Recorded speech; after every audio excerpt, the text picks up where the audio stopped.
So we have flowers now on the beans, and even little tiny beans. Actually, I've harvested a couple, like 4 or 5. We're going to see any day now. We should have, oh look, here's a good one. Look at this one. So I'll pick that one. Now, here's what I'm doing with the beans. Look, here's a good one. Oh, look at that. I'm taking the beans as I harvest them and putting them in my refrigerator, okay? And I'm hoping that eventually I'll have enough to can, because I don't want to take up my freezer with vegetables. But, yep, I'm going to be collecting beans this morning. We've got so many flowers now, and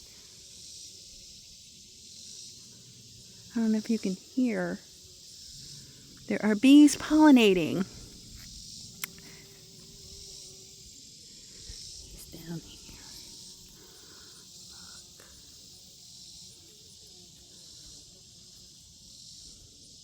Do you see him? Or her? That is so precious. Give me little beans, little bee.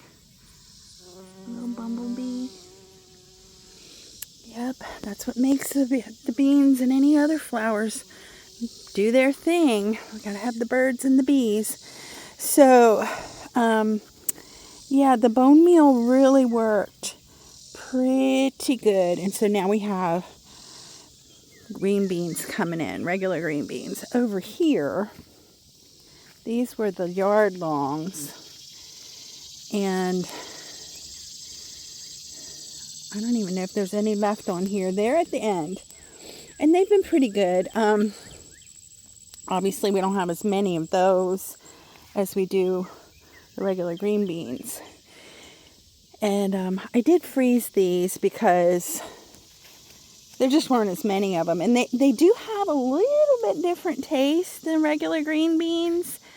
And they don't get quite as fat. So if you see this one here, that's about the size that the yard longs get.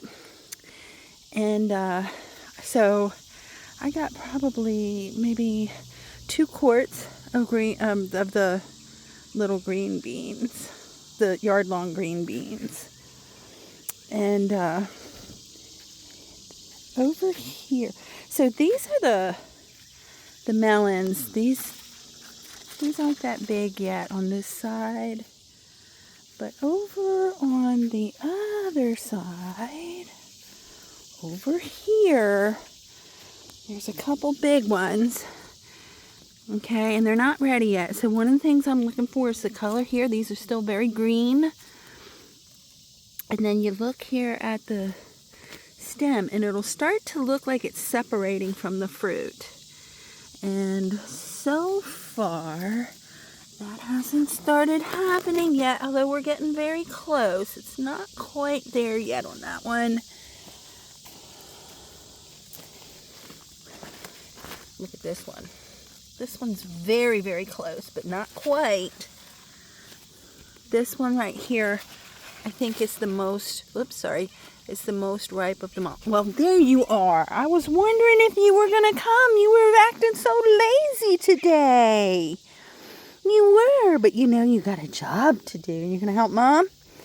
Yes, I know. I know. Good little popsicle. Yes, my buddy. He comes with me every morning to check out the garden. But today, he acted like he didn't want to come. So that's what we're waiting for with the cantaloupe. Now over here on the okra. Okra's crazy because you see that right there? Now, if I don't pick that today, I run the risk of tomorrow that thing being too big to eat. So sometimes I make a decision and then later I regret it, you know. But I can tell you this. You know, when you have a garden, I know. You have to watch the weather. Because the weather's going to tell you what you're doing. Look at that one.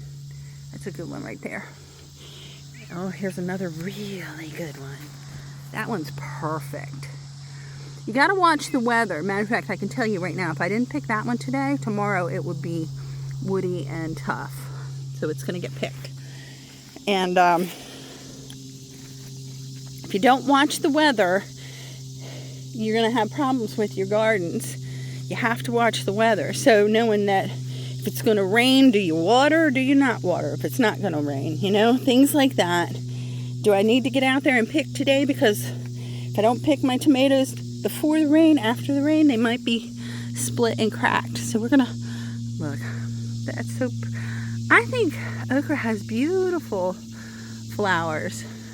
And these are huge. You want to see how big they are? Look, they're so big. And they're pretty. Look at that red on the inside. Absolutely beautiful. And that centerpiece, let me show you up close if I can. That's almost like velvet on the tip of that. It's absolutely gorgeous. So we're going to be picking a little bit of okra. And the okra, I'm doing the same thing right now. I'm collecting some. Then once I get enough, I'm cutting them up and putting them in freezer bags, or I might do like a jar of pickled okra here and there. It just depends. I have to see. They're just starting to come in now, so kind of hard to say. And then the corn, you know, the corn was so sad this year. And I've gotten 6 ears of corn. And they're real skinny. They're about half of what you would expect. Like, this one's even, you want to see, like, it's not very big at all. And it's really about ready to come out. And I think there's a couple more, but look, like, I don't think that's going to amount to anything. So, yeah, the corn didn't do good this year. And that goes back to what I was saying about the weather. Like, right after the corn went in, we had a whole week of terrible, terrible rain, like downpour rain. And the fields were flooded around here. It was just awful. The roads were getting flooded. And even when you drive around and look at the fields, you can see bare patches where the farmers' crops had rotted out. It wasn't good, you know. But so that happened down here. This is a low spot in this garden, and we lost our okra, our beans, and the corn, and we didn't have enough corn to plant any more than what we have here to replant it. And it was all originally, let me back up here, see our okra. Originally, it was supposed to be, look, it was supposed to be these 2 rows right here were supposed to be corn. But even with the rain and whatnot that continued on for a little while after that, and we think that the seeds might have been old, there were just so many factors. This is all the corn that we got, and it was originally like spotty throughout here. And these sad looking brassicas. What happened with those is we had a friend, really a friend of my daughter's, and she has a little farm stand, and these were the leftovers from things that she didn't sell, so she just gave them to us. We didn't pay for these. So I came home, and I transplanted the corn. It was only maybe like this tall at the time, and I put it all kind of together to help with the pollination, because corn doesn't pollinate like the beans do. They're pollinated by the wind. So those tassels on the top, the pollen falls down onto the silk, and that's how you get your ears of corn.